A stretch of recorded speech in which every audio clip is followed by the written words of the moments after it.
Bem, agora que a gente já fez a nossa pesquisa, já entendeu melhor sobre o tema que está sendo abordado, nós vamos começar a fazer uma mineração de ideias, né? Como a gente vai fazer isso? A gente vai buscar palavras-chave dentro dessa pesquisa que a gente fez para usar como guia para a criação do nosso conceito. Então, a partir disso tudo que a gente viu e leu, eu escolhi 7 palavras-chave principais para representar esse conceito, né, para a gente dar início nessa criação. E são elas sociedade, cultura, herança, história, gerações, memória e identidade. Então, juntando essas palavras de tudo que a gente pesquisou, eu cheguei num conceito que todas elas têm em comum e me remetem à jornada, caminho e superfície. Você já imaginou quantas histórias se passaram bem debaixo dos nossos pés? Quantas coisas ainda estão aqui se comunicando, nos lembrando de um passado e de uma riqueza cultural que carregamos?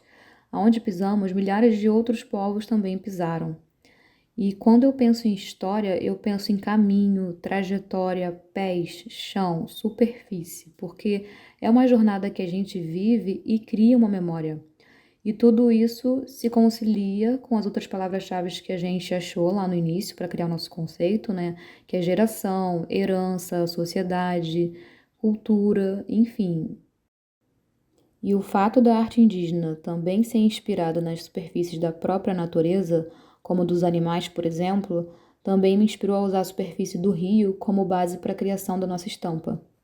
Então vamos contar essa história desenhando suas superfícies com formas abstratas, usando como referência a própria topografia do nosso patrimônio cultural, o Rio de Janeiro.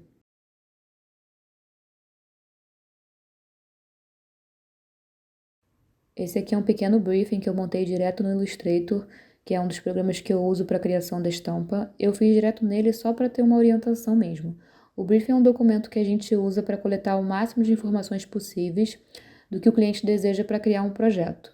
E é importante a gente ter um briefing para ser o nosso guia de criação. Aqui eu fiz ele um pouco mais simplificado, que é só para vocês terem uma ideia de como é. E eu dei o nome para nossa estampa de Do Rio com Amor, já que estamos falando da cultura carioca e da nossa história. Então, nós temos aqui as nossas palavras-chave, o conceito, a nossa referência de inspiração, tudo que definimos através da pesquisa, a técnica utilizada para a criação, o mood da estampa e a paleta de cores.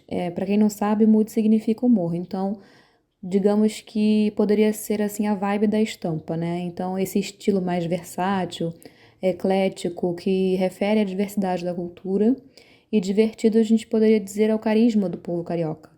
Isso tudo conversa também com a escolha da nossa paleta de cores.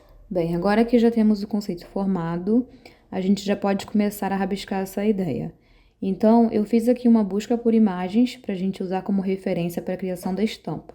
Como vamos trabalhar nessa referência da topografia do Rio, eu peguei algumas imagens de vista aérea para ter uma base como referência e também fiz uma busca por imagens de grafismo da arte indígena, algumas pinturas abstratas do Buller Marx, já que a gente vai usar esse trabalho dele do abstracionismo como inspiração também para a estética do nosso projeto. Então, depois que eu fiz essa coleta de imagens para usar como referência para a criação, eu monto um mood board, né, que é para servir de consulta durante a criação. O mood board nada mais é do que um painel com todas as referências, todas as imagens que eu peguei nessa pesquisa, e ele ajuda a gente a ter uma melhor visibilidade da ideia do projeto. A nossa base de referência é a própria topografia do Rio. Como podemos ver aqui nessa imagem do Aterro do Flamengo, nós temos prédios, casas, avenida, árvores, baía, água. Tudo isso remete muito a uma formação orgânica, né? Vai ser ótimo para nossa abstração. E nós podemos pensar nesses elementos para criar as formas da nossa estampa. Bem, aqui eu já consigo visualizar o estilo da estética que a nossa estampa vai ter. Então, agora eu vou fazer uma espécie de brainstorming de desenhos, criando várias formas que podem representar cada detalhe dessa superfície, né, dessa história que nós queremos contar. Então, finalizamos aqui essa parte do processo de criação e até o próximo vídeo, onde a gente vai colocar essa ideia no papel. Até lá!